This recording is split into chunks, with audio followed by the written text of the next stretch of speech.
అబ్బో ఇక్కడ కేజీ చీరలు కొంటే అర కేజీ చీరలు ఫ్రీ అంట. మంగళ్య షాపింగ్ మాల్, కేజీల్లో సేల్, టన్నుల్లో ఆనందం. వైఎస్ఆర్ కాంగ్రెస్ పార్టీకి సంబంధించిన నాయకుల్ని ఇప్పటికే అరెస్టులు చేస్తున్నారు. ఇందులో పెద్ద పెద్ద నాయకులు ఎవరైతే ఉన్నారో జగన్మోహన్ రెడ్డికి అత్యంత సన్నిహితులుగా వ్యవహరిస్తూ ఆయన కోటరీలో ఎవరైతే ఉన్నారో వారందరినీ కూడా అరెస్ట్ చేయడం జరిగింది. దీనికి సంబంధించి సీఎం క్యాంప్ కార్యాలయం గతంలో సీఎం క్యాంప్ కార్యాలయంలో ఎవరైతే వర్క్ చేశారో వారిని కూడా అరెస్ట్ చేయడం జరిగింది. ఇందులో భాగంగా ఇప్పటికే చెవిరెడ్డి భాస్కర్ రెడ్డి, మిథున్ రెడ్డి, అదేవిధంగా కృష్ణమోహన్ రెడ్డి, ధనంజయ రెడ్డి, రాజకేశ్ రెడ్డి, గోవిందప్ప వీరందరినీ కూడా అరెస్ట్ చేయడం జరిగింది. అంటే ఇదంతా కూడా జగన్ చుట్టూ ఉన్న వాళ్ళని అరెస్ట్ చేయడం వెనుక అసలు కారణం ఏంటి, అసలు లిక్కర్ స్కామ్ అనేది జరిగిందా లేదా, ఈ లిక్కర్ స్కామ్లో ఒకవేళ జరుగుంటే కూటమికి సంబంధించిన ఈ ప్రభుత్వం దగ్గర ఆధారాలు ఏమున్నాయి అనేసి అని చెప్పేసి అన్న విషయాలపై మనం తెలుసుకునే ప్రయత్నం చేద్దాం. ఇదే అంశంపై మనతో మాట్లాడేందుకు పొలిటికల్ అనలిస్ట్ కార్వేటి రాజగోపాల్ రెడ్డి గారు ఉన్నారు. వారిని అడిగి తెలుసుకునే ప్రయత్నం చేద్దాం. సార్ చెప్పండి, ఈ లిక్కర్ స్కామ్ అసలు జరిగిందా, ఒకవేళ జరిగితే ఎంత స్కామ్ జరిగింది అనేది చెప్పగలరా మీరేమైనా? ఖచ్చితంగా చెప్పగలం సార్. ఈ లిక్కర్ స్కామ్ గురించి కన్నా మాట్లాడుకోవాలంటే 2014 నుండి 2019 వరకు చంద్రబాబు చేసిన లిక్కర్ స్కామ్ పైనే మాట్లాడుకోవాలి. ఈరోజు చంద్రబాబు గారు లిక్కర్ స్కామ్లో బెయిల్ పైన ఉన్నాడు. అటువంటిది ఆయన ఆ లిక్కర్ స్కామ్ని మాఫీ చేసి ప్రజల్లో డైవర్ట్ చేయడానికి ఏకైక లక్ష్యంగా జగన్మోహన్ రెడ్డిని టార్గెట్గా చేసుకుని ఆయనకి ఎవరైతే ఆయన చుట్టూ ఆయనకు సన్నిహితంగా ఉంటారో వాళ్ళందరినీ అరెస్ట్ చేసుకుంటూ జగన్మోహన్ రెడ్డి ప్రభుత్వంలో 3500 కోట్లు అవినీతి జరిగిందని అంటున్నాడు. ఎక్కడ జరిగింది, ఎప్పుడు జరిగింది, ఎలా జరిగింది అది చెప్పాలి. అది చెప్పట్లేదు. అవినీతి జరిగింది, ఆడ కూర్చొని ప్యాలెస్లో కూర్చొని తిన్నారు, వీళ్ళు ప్యాలెస్లో కలుసుకుంటున్నారు, అక్కడ కలుసుకుంటున్నారు, ఈ లక్ష్యంగా వాళ్ళు లేనిపోని ఆరోపణలు చేస్తూ సిట్ అధికారులు ఏదైతే ఎల్లో మీడియా ఇస్తుందో స్క్రిప్ట్, ఆ స్క్రిప్ట్ని సిట్ అధికారులు ఈరోజు కోర్టులో సబ్మిట్ చేస్తున్నారు షార్ట్ షీట్లుగా. అది పరిస్థితి. 2014 నుండి 2019 వరకు 43,000 బెల్ట్ షాపులు ఉండేటివి. 43,000 బెల్ట్ షాపులతో పాటు 4,380 మద్యం షాపులు ఉండేటివి. ఒక్కొక్క మద్యం షాపుకు ఒక్కొక్క పర్మిట్ రూమ్ ఉండేది. అక్కడే తాగించేవాళ్ళు, అక్కడే తందనాలు ఆడించేవాళ్ళు, అక్కడే ఉచ్చలబోసేవాళ్ళు. అది ఆ రోజు పరిస్థితి. ఉదయం 6 గంటల నుండి రాత్రి 12, 1 గంట వరకు కూడా మద్యం తాగించేవాళ్ళు. అటువంటి మద్యం విధానం వల్ల ప్రజలకు ఇబ్బంది కలుగుతుందని ప్రభుత్వమే మద్యం నడపాలని మద్యం షాపులని 2,900 షాపులకి మద్యం షాపులను తగ్గించి మంచి క్వాలిటీ మద్యాన్ని ఇవ్వాలి. మద్యాన్ని తక్కువ ధరకి ఇచ్చి నాణ్యత లేకుండా ఇస్తే ప్రజలు విచ్చలవిడిగా తాగి ఇబ్బందులు పాలవుతారు. బడులకి గుడులకి దూరంగా మద్యం షాపులను ఉంచాలి అని ప్రభుత్వ మద్యం పాలసీని ప్రభుత్వం తీసుకొచ్చింది. జగన్మోహన్ రెడ్డి ఆ రోజు తీసుకొచ్చాడు. ఎక్కడైనా ప్రభుత్వ మద్యం దుకాణాల ద్వారా ప్రజలకు మంచి జరుగుతుంది, ప్రైవేటు దుకాణాలు వస్తే ప్రజలకు చెడు జరుగుతుంది అనేది ప్రతి ఒక్కరికి తెలుసు.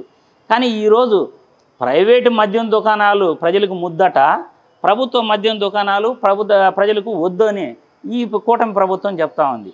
ఇది ఎంత అన్యాయం!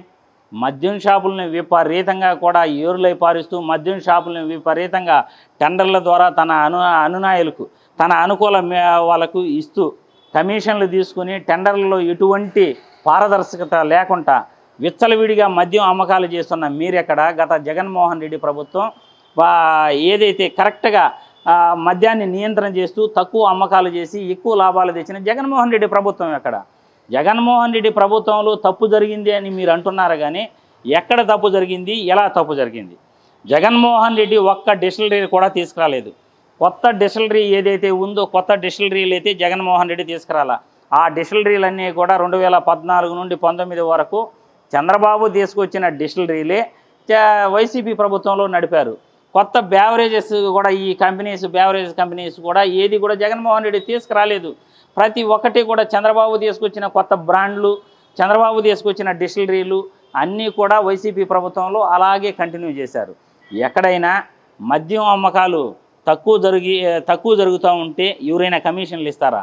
మద్యం అమ్మకాలు ఎక్కువ ఎక్కడైతే జరుగుతాయో, కొత్త మద్యం బ్రాండ్లు ఎప్పుడైతే వస్తాయో, కొత్త మద్యం బ్రాండ్లకి కాంట్రాక్టులు చేసుకుంటారో అప్పుడు కమిషన్లు ఇస్తారు ఎవరైనా.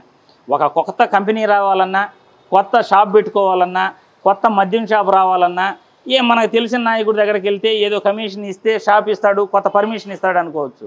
కొత్త కంపెనీ ఎక్కడ వైసీపీ ప్రభుత్వంలో రాలేదే, కొత్త డిస్టిలరీ రాలేదే, కొత్త మద్యం బ్రాండ్ రాలేదే, అన్నీ నువ్వు తీసుకొచ్చినట్టువే కదా. 2019 ఆపద్ధర్మ ముఖ్యమంత్రిగా చంద్రబాబు గారే కదా కొత్త బ్రాండ్లన్నీ తీసుకొచ్చి జనాలను నెత్తిన పెట్టేసిపోయింది. ఆ భూమి కూడా చంద్రబాబు నాయుడు బ్రాండే కదా. మరి ఎక్కడ తప్పు జరిగింది, ఎలా తప్పు జరిగింది? మిథున్ రెడ్డికి సంబంధం ఏంటయ్యా? ఒక ఎంపీగా ఉన్న వ్యక్తికి మిథున్ రెడ్డికి అసలు రాష్ట్రంతో సంబంధం ఏముంది?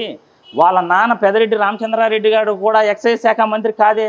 మద్యం శాఖతో సంబంధం లేని ఒక ఎంపీని అరెస్ట్ చేసి నువ్వు పైచాచిక ఆనందం పొందుతున్నావు. పెదరెడ్డి కుటుంబానితో నీకు చిన్నప్పటి నుండి కూడా చదువుకునే రోజుల నుండి కూడా నీకు వైరం ఉందని చిత్తూరు జిల్లా ప్రజలందరికీ కూడా తెలుసు. ఈరోజు చిత్తూరు జిల్లాలో పెదరెడ్డి కుటుంబంతో ఏకైక శత్రువు ఎవరైనా ఉన్నారు అంటే అది చంద్రబాబు అనే చెప్పుకుంటారు. ఆయన చిన్నప్పటి నుండి కూడా చంద్రబాబుతో ఆయన పోరాడుతూనే ఉన్నాడు. ఎలాగైనా పెదరెడ్డి కుటుంబాన్ని చిత్తూరు జిల్లాలో తొక్కియాలి, ఆయన ప్రాబల్యాన్ని తగ్గించాలి, జగన్మోహన్ రెడ్డికి సన్నిహితంగా ఉండే ఈ యొక్క మిథున్ రెడ్డిని ఎలాగైనా అరెస్ట్ చేస్తే జగన్మోహన్ రెడ్డికి పార్టీకి నష్టం కలుగుతుందని ఈరోజు నువ్వు మిథున్ రెడ్డిని అరెస్ట్ చేసావా? కానీ మిథున్ రెడ్డికి అసలు ఏం సంబంధం చెప్పండి? మిథున్ రెడ్డికి అసలు సంబంధం ఉందా ఈ మద్యం శాఖతో?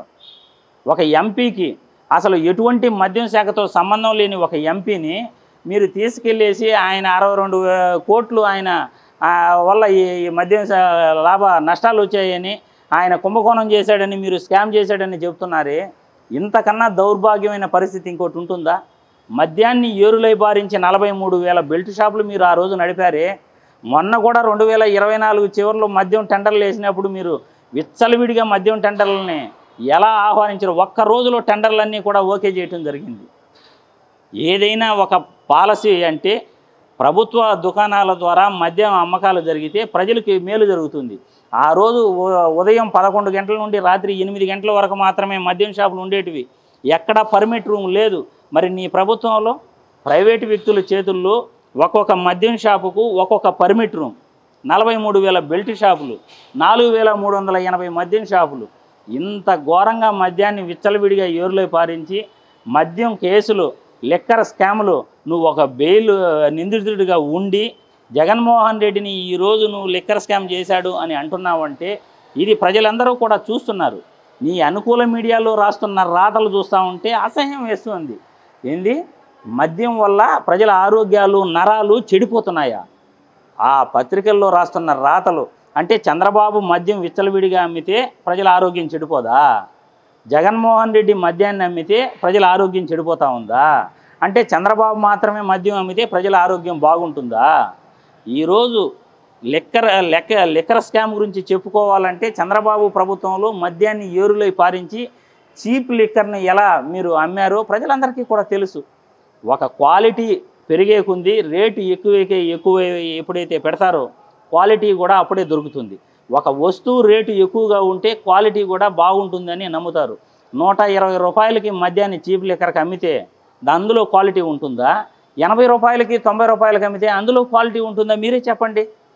120 రూపాయలకి అమ్మే దాంట్లో క్వాలిటీ ఉండదా? 80 రూపాయలకి అమ్మే దాంట్లో క్వాలిటీ ఉంటుందా? ఏ రకంగా క్వాలిటీ ఉంటుంది? ఇదేనా మీరు ప్రచారం చేసేది? మీరు చేస్తే సంసారం, ఎదుటోళ్ళు చేస్తే ఇంకొకటి వ్యవహారమా? ఇదేనా మీరు చెప్పే మాటలు? ప్రజల్ని ఎలాగైనా తప్పుదారు పట్టించేయాలి, చంద్రబాబు యొక్క లిక్కర్ స్కామ్లో బెయిల్ పైన ఉన్నాడు కాబట్టి దాన్ని డైవర్ట్ చేయాలి అని ఈరోజు ప్రయత్నిస్తున్నారు. కానీ 2014 నుండి 19 వరకు మద్యాన్ని ఏరులై ఎలా పారించారో ప్రతి ఒక్కరికి కూడా తెలుసు. మీకు టార్గెట్ జగన్మోహన్ రెడ్డి. అరెస్ట్ చేయండి, ఏమవుతుంది? బెయిల్ పైన వస్తారు. మీరు ఎట్లా బెయిల్ పైన వచ్చారో జగన్మోహన్ రెడ్డి కూడా అట్లే బెయిల్ పైన వస్తాడు. మీరు గుర్తుండిపోతారు కదా. మీరు ఎలాగైతే రెడ్ బుక్ రాసుకుంటున్నారో వైసీపీ వాళ్ళు కూడా మంచి ఇంకొక కొత్త బుక్కులు రాసుకుంటారు. కొత్త కలర్ ఏదన్నా ఉంటే ఆ కలర్ సిరాతో బాగా రాసుకుంటారు పేర్లంతా కూడా. చంద్రబాబు పేరు రాసుకుంటారు, లోకేష్ బాబు పేరు రాసుకుంటారు. 3,500 కోట్లు మీరు లిక్కర్ స్కామ్ అంటున్నారు. ఈరోజు అమరావతి రాజధాని పేరుతో ఒక స్క్వేర్ ఫీట్కు 1,800 రూపాయలు కట్టడానికి కడితే మీరు 9,000 రూపాయలు 10,000 రూపాయలు స్క్వేర్ ఫీట్కి మీరు డబ్బులు బిల్డింగ్ కట్టేదానికి తీసుకుంటున్నారు. అంటే బంగారు కడ్డీలతో మీరు అమరావతిలో బిల్డింగ్లు నిర్మిస్తున్నారా? 8,000 రూపాయల డిఫరెన్స్తో మీరు ఈరోజు ఒక స్క్వేర్ ఫీట్కి ఎక్కువగా అమరావతిలో నిర్మాణాలకు ఇస్తున్నారే. ఇది స్కామ్ కాదా? అవినీతి కాదా? లక్షల ఎకరాలు రైతుల దగ్గర భూములు సేకరించడం అవినీతి కాదా? పచ్చటి పంటలు పండే భూమిని భూసేకరణ అంటూ రైతుల్ని ఇబ్బంది పెట్టడం ఇది స్కామ్ కాదా? ఇసుక దోపిడీ స్కామ్ కాదా? మీ ప్రభుత్వంలో మద్యాన్ని ఏరులై పారించడం స్కామ్ కాదా? ఈరోజు భూదందాలు చేయటం స్కామ్ కాదా? మళ్ళీ స్కాముల గురించి మీరు మాట్లాడుతున్నారు. జగన్మోహన్ రెడ్డిని మీరు టార్గెట్ చేశారు, చేయండి. రెడ్ బుక్ పాలనతో మీరు రాజ్యాంగాన్ని అవహేళన చేస్తున్నారు. రేపు పొరపాటున జగన్మోహన్ రెడ్డి అధికారంలోకి వస్తే అందరినీ కూడా ఆయన ఖచ్చితంగా గుర్తుపెట్టుకుంటాడు. ఇదే మీరు నాటిన విత్తనం రేపు మహావృక్షమై ఖచ్చితంగా ఎవరైతే మీ వల్ల ఇబ్బంది పడ్డారో వాళ్ళు ఖచ్చితంగా భవిష్యత్తులో అంతకి 2 ఇంతలు వడ్డీతో సహా చెల్లించేదానికి వాళ్ళు ఖచ్చితంగా వెయిట్ చేస్తూ ఉంటారు అని చంద్రబాబు గారు, కూటమి ప్రభుత్వం గుర్తుపెట్టుకోవాలి. ఇకనైనా ఇలాంటి అరాచకాలు, ఇలాంటి అక్రమ అరెస్టులు మానేస్తే రాష్ట్రానికి మంచిది. మంచి పరిపాలన అందించండి, ప్రజల కోసం ఆలోచించండి. ప్రజల కోసం ఆలోచించుకుంటా, విద్యార్థుల కోసం ఆలోచించుకుంటా, రైతులు గిట్టుబాటు ధర ఆలోచించుకుంటా ఒక అక్రమ అరెస్టుల పేరుతో జగన్మోహన్ రెడ్డిని లేకుండా చేయాలని ప్రయత్నించటం ఇది ప్రజాస్వామ్యానికి హానికరం. ఇలాంటి అక్రమ అరెస్టుల వల్ల ఒరిగేదేమీ లేదు. కక్షలు పెరగటం తప్ప, భవిష్యత్తులో మీరు ఇబ్బంది పడటం తప్ప. అంతే సార్. అయితే ఇప్పుడు ఒకటి చెప్పండి, ఈ కూటమి ప్రభుత్వం ఏదైతే లిక్కర్ స్కామ్ చెప్పిందో, ఈ లిక్కర్ స్కామ్లో మొదటగా రాజకేశ్ రెడ్డి, అదేవిధంగా గోవిందప్ప, విజయసాయిరెడ్డి వీళ్ళని అరెస్ట్ అన్నారు. మళ్ళీ దాని తర్వాత జగన్ కోటరీ చుట్టూ ఉన్న వాళ్ళని అరెస్ట్ చేయడం జరిగింది. అంటే ఆయనకి అత్యంత సన్నిహితులుగా ఉండే వాళ్ళని అరెస్ట్ చేశారు. అంటే అప్పటికి స్కామ్ ఇంత లెక్క అనిలే. అయితే మళ్ళా రోజుకో మాట, కూటమి ప్రభుత్వంలో రోజుకో మాట మాట్లాడుతూ ఫస్ట్ 1000 కోట్లు అన్నారు, మళ్ళీ 2000 కోట్లు, మళ్ళీ 3500, ఇప్పుడు 1,00,000 కోట్లకి వెళ్ళిపోయింది.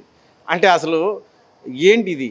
అంటే రోజుకో మాట చెప్పడం వెనక అసలు కారణం ఏంటి? అసలు వీళ్ళ దగ్గర ఆధారాలు అనేటివి ఉన్నాయా లేదా? అది కరెక్ట్. ఆధారాలు ఎక్కడా వాళ్ళు చెప్పట్లేదండి. వీళ్ళందరూ కూడా మద్యాన్ని ఏరులై బారించారు, లిక్కర్ స్కామ్ చేశారు, దోచుకున్నారు, ప్రజల ప్రాణాలకి హాని కలిగించారు. ఈ మాటలు చెప్తున్నారే కానీ ఎల్లో మీడియా ఇచ్చిన బుక్ను అట్లే సిట్ అధికారులు కోర్టులో సబ్మిట్ చేస్తున్నారు. ఆధారాలు ఎక్కడా చూపట్లే.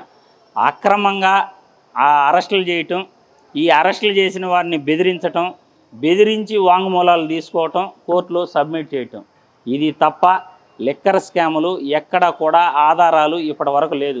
ఒక ఎంపీకి ఏం సంబంధం? అసలు గోవిందప్ప అనే వ్యక్తి అసలు ఆయనకేం సంబంధం? కర్ణాటక చెందిన వ్యక్తి, ఒక ప్రముఖ కంపెనీకి చెందిన వ్యక్తి. జగన్మోహన్ రెడ్డి కంపెనీలో కూడా లేదు. జగన్మోహన్ రెడ్డి ఆల్రెడీ ఆ కంపెనీలు వాటా కూడా లేదు. అటువంటి వ్యక్తికి ఆయన్ని తీసుకొచ్చి ఇందులో అరెస్ట్ చేయటం, ఇలా ఒక్కొక్కరిని జగన్మోహన్ రెడ్డికి ఎవరైతే క్లోజ్గా ఉంటారో వాళ్ళందరినీ అరెస్ట్ చేస్తే పార్టీని లేకుండా చేయాలి. ఆధారాలతో వాళ్ళకి పనిలే. ఎక్కడో లొకేషన్లో వాళ్ళిద్దరు కలిసి మాట్లాడుకున్నారట. జగన్మోహన్ రెడ్డి, మిథున్ రెడ్డి, ఒక ఎంపీ, ఒక పార్టీ అధ్యక్షుడు మాట్లాడుకుంటే అది తప్పే, అంటే నేరం చేసినట్లే. ఒక ఎంపీ, ఒక గోవిందప్ప, ఒక పారిశ్రామికవేత్త మాట్లాడుకుంటే ఆడ తప్పు చేసినట్టే. వాళ్ళు ఎక్కడ కలవకూడదు, కలిసి వాళ్ళు ఈయనకి సమస్యలు చెప్పకూడదు. ఒక పారిశ్రామికవేత్త వస్తాడు, అయ్యా నాకు పలానా ఇబ్బంది కలుగుతూ ఉంది ఈ ప్రభుత్వంలో, ఈ విధంగానే ఎక్స్ప్లెయిన్ చేస్తాడు ఒక ప్రతిపక్ష పార్టీ నేతకి. అది తప్ప. అధికారంలో ఉన్నప్పుడు ఒక పారిశ్రామికవేత్త ఒక ముఖ్యమంత్రిని గెలవటం తప్ప. ఇదేనా మీరు చూపే ఆరోపణలు? ఇదేనా మీరు చూపే ఆరోపణలు అంటున్నాను. ఇలాంటి లేనిపోని ఆరోపణలు చూపించి తప్పు ఎక్కడ జరిగింది? ఎక్కువ సేల్స్ జరిగితే, ఎక్కువ డిస్టిలరీలకు సేల్స్ ఇస్తే అప్పుడు తప్పు జరిగింది అని అనుకోవచ్చు. తక్కువ సేల్స్ జరిగింది, ఎక్కువ అమ్మకాలు జరిగింది, అటువంటప్పుడు ఎక్కడ స్కామ్ జరిగింది చెప్పండి, క్లియర్గా చెప్పండి, ప్రజలకి అర్థమయ్యేటట్లు చెప్పండి. అర్థమయ్యేటట్లు చెప్పకుండా ఇది అక్రమ అరెస్ట్ అంటే అక్రమ అరెస్టులు చేస్తే ఎలా? ఇప్పుడు ఫర్ ఎగ్జాంపుల్ స్కిల్ డెవలప్మెంట్ స్కామ్లో డీజే టెక్ కంపెనీకి 370 కోట్లు ట్రాన్స్ఫర్ చేశారు. ఇది అక్రమమైన తప్పు అని అంటారు. ఇక్కడ అదేవిధంగా చెప్పాలి, ఫలానా దగ్గర నుండి ఫలానా దగ్గరికి డబ్బులు వెళ్ళాయి, ఫలానా వ్యక్తి నుండి ఫలానా వ్యక్తికి డబ్బులు వచ్చాయి, ఇది అక్రమంగా జరిగింది అని చెప్పుకోవచ్చు. మరి అటైతే ఇప్పుడు ఒకటి చెప్పండి సార్, ఇప్పుడు ఎవరైతే చెవిరెడ్డి భాస్కర్ రెడ్డిని అరెస్ట్ చేశారో, ఈ చెవిరెడ్డి భాస్కర్ రెడ్డి గారికి ఆయనకి ఆరోగ్యం సరిలేదు, ఆయన ఫిజియోథెరపీ అడుగుతున్నారు. మరి ఆ ఫిజియోథెరపీకి సంబంధించి వాళ్ళు అనుమతులు కూడా చేసుకోవాలనేసి అంటే కూడా అనుమతి ఇవ్వట్లేదు. మరి దానిపైన మీరేమంటారు? అంటే కూటమి ప్రభుత్వం ఇదంతా కక్షపూరితంగానే ఈ అరెస్టు జరిగిందంటారా? లేదంటే అంటే ఇలా ఆరోగ్యం సరిలేకపోతే అనుమతి కూడా ఇవ్వకపోవటం వెనక అసలు కారణం ఏంటి? దీనికి ఖచ్చితంగా కూడా ఆరోగ్యం బాగలేకపోయినా ఒక వ్యక్తి అరెస్ట్ చేయటం, ఆరోగ్యం బాగలేని వ్యక్తిని ఇబ్బంది పెట్టడం, అది పూర్తిగా తప్పు. ఒక మాజీ ఎమ్మెల్యేని ఆయన తీసుకెళ్ళేసి లోపల పెట్టేసి ఈరోజు ఆయన ఆరోగ్యం పైన కూడా ఆయనకి కరెక్ట్ వైద్యం అందించుకుంటా ఆయన్ని అరెస్ట్ చేయటమే ఒక పెద్ద అనుకుంటే, ఆయనకి ఆరోగ్యం బాగలేకపోయినప్పుడు ఆయనకి వైద్యం చేయించకపోవటం అంతకన్నా పెద్ద తప్పు. ఈరోజు నాయకుల్ని ఎలాగైనా జగన్మోహన్ రెడ్డికి చెవిరెడ్డి భాస్కర్ రెడ్డి అనుకూలమైన వ్యక్తి, ఎప్పుడూ జగన్మోహన్ రెడ్డి దగ్గర ఉండే వ్యక్తి, జగన్మోహన్ రెడ్డికి అత్యంత సన్నిహితుడు, జగన్మోహన్ రెడ్డికి అత్యంత నమ్మకమైన వాడు కాబట్టే ముందుగా ఆయన్ని అరెస్ట్ చేయాలి. ఆయన దగ్గర గన్మ్యాన్లుగా పనిచేసిన వ్యక్తులను పట్టుకొని వాళ్ళని భయపెట్టి బలవంత వాంగ్మూలాలు తీసుకుని చెవిరెడ్డి భాస్కర్ రెడ్డి గారిని ఈరోజు అక్రమంగా అరెస్ట్ చేశారు. దానికి ఒక ఆధారం అసలు ఆయనకి లిక్కర్ స్కామ్కి సంబంధం ఏంటి? లిక్కర్ స్కామ్ మంత్రిగా పనిచేశాడా? పోనీ ఆయన ఏమన్నా బ్యావరేజెస్ కంపెనీ నడిపాడా? డిస్టిలరీలు ఏమన్నా ఉన్నాయా? పోనీ ఎవరినైనా డిస్టిలరీ ఉన్న వాళ్ళ దగ్గరికి వెళ్ళేసి కమిషన్లు ఏమన్నా అడిగాడా? ఇవన్నీ కూడా చూడాలిగా. వాస్తవాలు ఏంటి, చెవిరెడ్డి భాస్కర్ రెడ్డి చేసిన తప్పేంటి అది చూపించాలి. అదేమీ లేకుండా వాంగ్మూలాలు తీసుకుని ఈయన లబ్ధి పొందాడు అంటే ఎలా వీలవుతుంది సార్? ఈరోజు ఆరోగ్యం బాగలేకపోయినా ఆయనకి సరైన వైద్యం లేదు, లోపల ఏం చూసుకుంటున్నారో తెలియదు, వసతులు ఇస్తున్నారా లేదా తెలియదు. కుటుంబ ప్రభుత్వంలో అసలు ఆధారాలు లేకుండా అరెస్టులు చేస్తున్నారు. అదేవిధంగా వీరు నిరాధారమైన ఆరోపణలు మాత్రమే చేసి ఈ అరెస్టులు చేస్తున్నారు. అంటే కేవలం కుట్రపూరితంగా కక్ష సాధింపు చర్యల్లో భాగంగానే ఈ అరెస్టులు అనేవి జరిగాయి. అదేవిధంగా వైఎస్ జగన్మోహన్కి సంబంధించిన ఏదైతే కోటరీ ఉందో ఆ కోటరీకి సంబంధించిన వాళ్ళని ఒక్కొక్కరిగా అరెస్ట్ చేయడం వెనుక ఇదంతా కుట్రే అని ఖచ్చితంగా చెప్తున్నారు. అదేవిధంగా ఈ చెవిరెడ్డి భాస్కర్ రెడ్డి గారు ఇప్పటికే ఆయన రిమాండ్లో ఉన్నారు, జైల్లో ఉన్నారు. ఆయనకి ఆరోగ్యం సరిలేదనేసి అని చెప్పేసి ఆయన రిక్వెస్ట్ పెట్టుకుంటే ఆ రిక్వెస్ట్ని కూడా వారు తోసిపుచ్చడం జరిగింది. అంటే ఇదంతా కూడా వారికి ఆరోగ్యం సరిలేకపోయినా కూడా ఖచ్చితంగా అక్కడే మీకు ఎటువంటి వసతులు కలిపియము అనేసి అని చెప్పేసి అనటం వెనుక ఇదంతా కక్ష సాధింపేన అనేసి ఖచ్చితంగా తెలుస్తుంది. అయితే వీరేదైతే ఈ కుటుంబ ప్రభుత్వం చెప్తుందో ఈ లిక్కర్ స్కామ్లో వారు 3,500 కోట్లు అనేసి ఒకసారి చెప్పారు. మళ్ళీ దాని తర్వాత రోజు రోజుకి దాని సంఖ్య పెంచుకుంటున్నారు తప్ప దానికి సంబంధించిన ఇటువంటి ఆధారాలు కూడా వీరి దగ్గర లేవు, ఈ కుటుంబ ప్రభుత్వం దగ్గర. ఇదంతా కూడా కేవలం వైఎస్ జగన్మోహన్ రెడ్డిని టార్గెట్ చేస్తూనే ఈ రకమైన అరెస్టులు చేస్తున్నారనేసి అని చెప్పారు. అయితే గత వైఎస్ఆర్ కాంగ్రెస్ పార్టీ హయాంలో ప్రభుత్వ వైన్ షాపుల్ని పెట్టి నాణ్యమైన మద్యాన్ని అందించారు. అంతేకాని ఎక్కడో కూడా ఇక్కడ అవినీతి పాల్పడేదానికి సోర్స్ అనేదే లేదు. అయితే ఇప్పుడు వచ్చిన ఈ కుటుంబ ప్రభుత్వంలో మాత్రం ప్రైవేట్ వైన్ షాపులకు అనుమతులు ఇచ్చి కేవలం పాలసీ డెసిషన్స్ని కూడా పక్కన పెట్టి వీరు ఇష్టానుసారం వైన్ షాపులు ఇచ్చేశారు అనేసి కూడా అంటున్నారు. కనుక ఇలా పాలసీ డెసిషన్స్ ఏవైతే పాటించకుండా ఉన్న చోటే అవినీతి ఎక్కువ ఆస్కారం ఉంటుంది తప్ప ప్రభుత్వ విధానాలు అనుసరించి వైన్ షాపులు నడిపితే కనుక అక్కడ ఎటువంటి అవినీతికి ఆస్కారం ఉండదు అనేసి కూడా అంటున్నారు.